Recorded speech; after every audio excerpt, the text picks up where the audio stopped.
하나님의 말씀 사도행전 23장 1절에서 11절까지 말씀을 봉독을 했습니다. 우리 말씀 가지고 택한 그릇이라고 하는 제목으로 우리 하나님의 말씀을 증거하겠습니다. 사도행전 9장에 보면은 바울의 회심 사건이 나오죠. 다메섹으로 가다가 예수 그리스도를 만나서 거기에서 회심을 하는 그 장면이 나옵니다. 그 회심 장면에서도 이제 아나니아라고 하는 인물이 나오죠. 그리고 사도행전 5장에 가도 아나니아라고 하는 인물이 나오고, 그리고 또 오늘도 아나니아라고 하는 인물이 나옵니다. 그래서 우리가 사도행전을 볼 때 아나니아라고 하는 인물을 몇 번 만나다 보니까 자꾸 같은 이름인데 같은 사람은 아닙니다. 다 다른 사람인데, 그래서 아나니아라고 하는 이름이 굉장히 좀 헷갈리죠.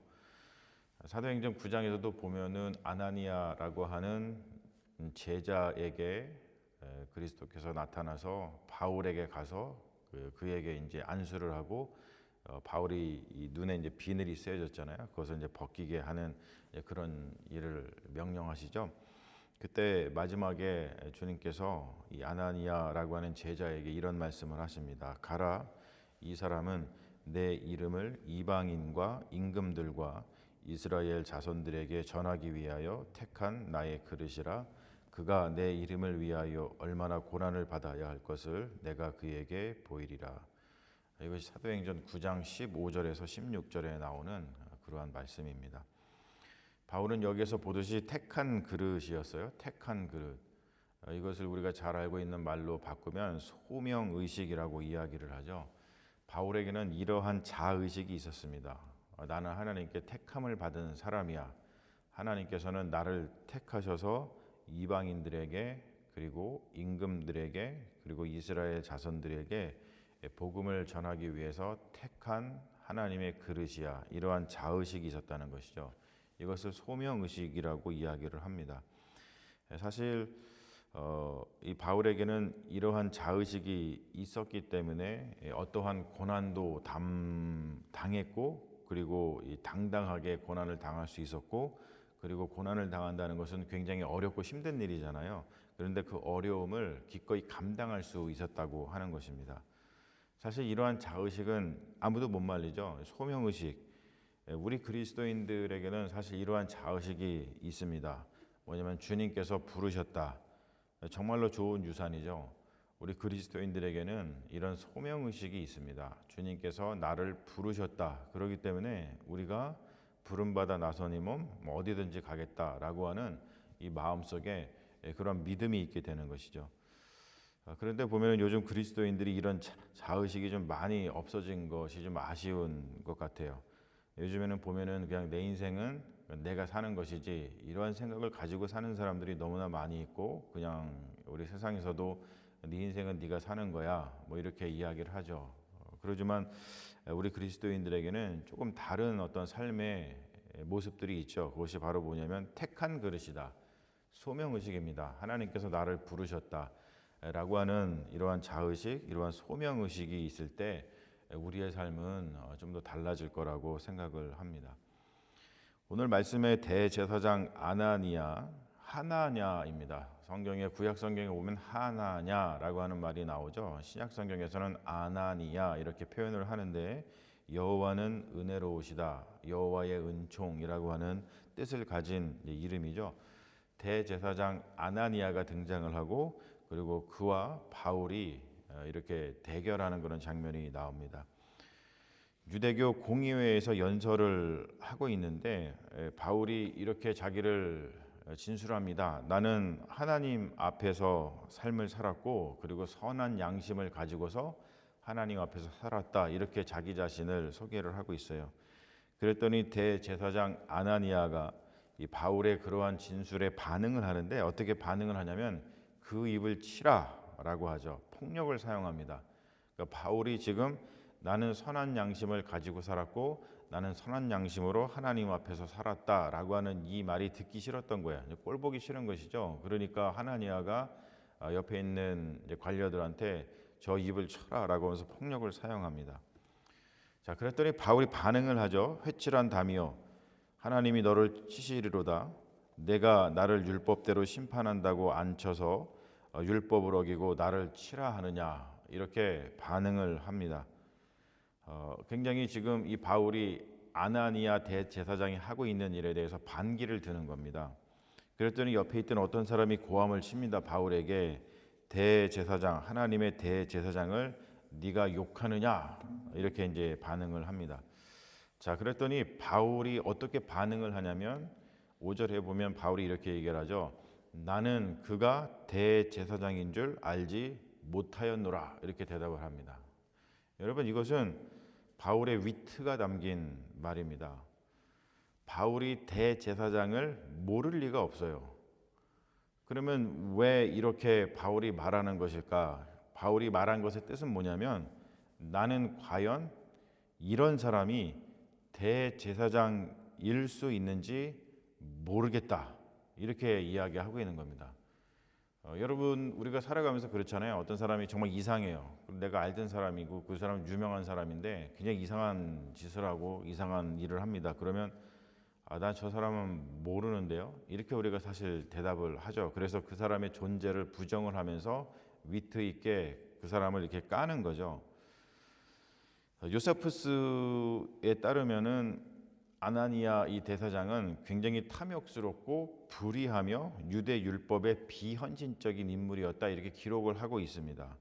그러니까 바울은 지금 나는 그가 대제사장인 줄 알지 못하였노라 라고 하는 이 말을 통해서 지금 아나니아 대사장을 까고 있는 거예요. 그러니까 바울의 기계가 여기에 드러나고 있는 것이죠. 사실 우리도 이러한 기계가 굉장히 좀 필요할 때가 많이 있습니다.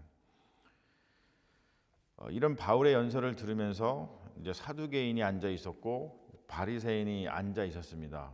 그래서 바울이 그것을 보고서 내가 바리새인인데 부활을 전했다 이렇게 이야기를 하죠. 이런 진술 때문에 사두개인과 바리새인 사이에 이제 대결이 벌어집니다.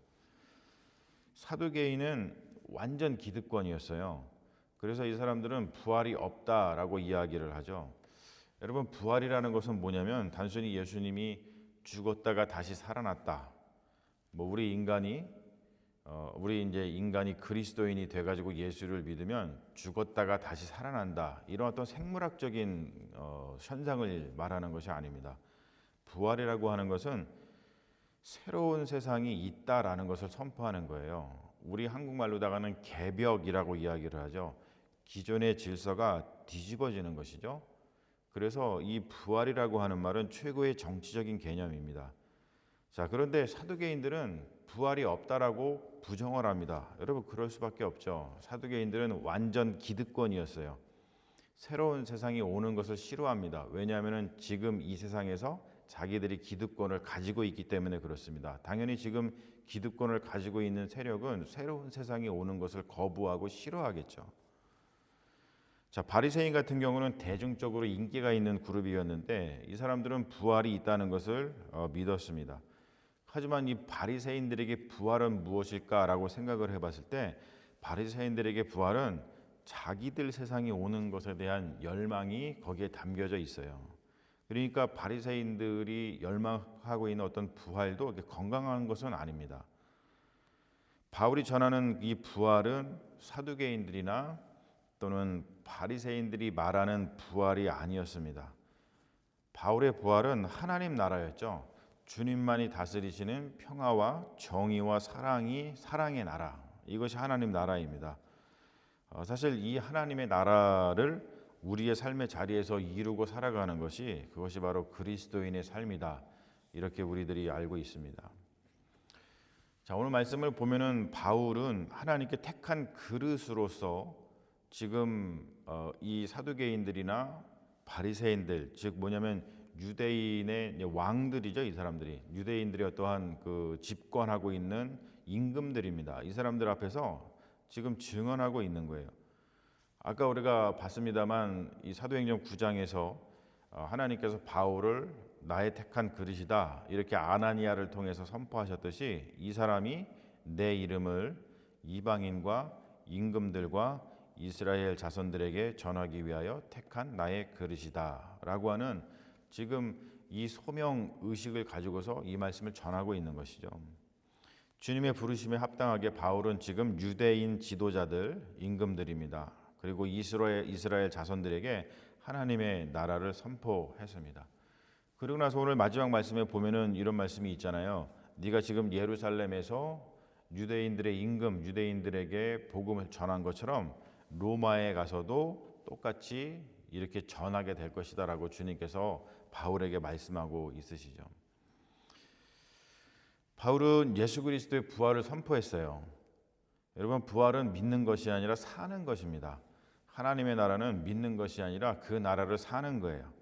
믿음이라고 하는 것은 심정적인 동의, 지적인 동의가 아니죠. 아, 하나님 나라가 있어? 아, 그래, 그냥 나는 그것을 그냥 심정적으로 동의해. 나는 그걸 지적으로 알고 있어. 이런 것이 아니라 믿음이라고 하는 것은 하나님 나라를 사는 것을 믿음이라고 이야기를 합니다.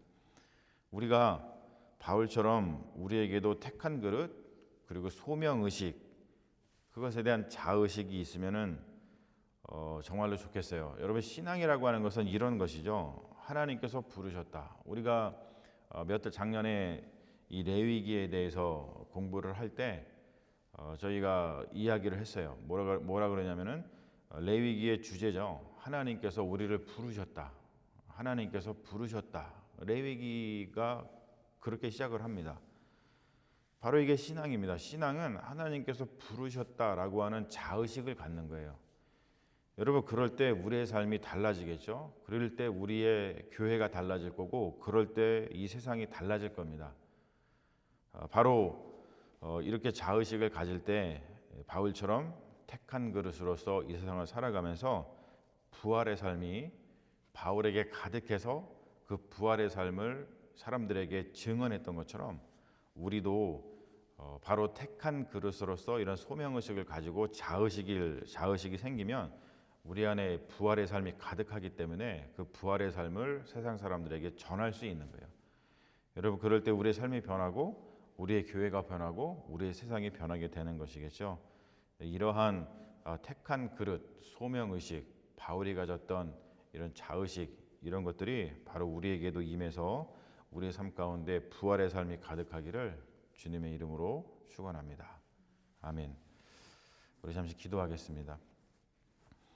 아버지 하나님, 주님께서 바울을 택하여서 행하신 일들을 오늘 우리가 보면서 우리도 주님께서 택하신 그릇이라고 하는 자의식, 바로 그 소명의식이 가득하기를 원합니다. 그럴 때 나의 삶을 변화시킬 수 있고 우리의 교회도 변화시킬 수 있으며 무엇보다도 이 세상을 변화시킬 수 있음을 다시 한번 생각합니다. 주님께서 우리에게 주신 그 소명을 다시 한번 생각해 보시고 하나님께서 나를 부르셨다라고 하는 그 소명의식이 우리 안에 있는지 다시 한번 확인하게 하여 주시고 하나님께서 부르신 그 부르심에 따라 하나님 나라를 살아가며 그 하나님 나라를 전하는 믿음의 자녀들 될 수 있도록 인도하여 주시옵소서. 주님께서 우리와 함께 하실 줄로 믿으며 예수님의 이름으로 기도합니다. 아멘.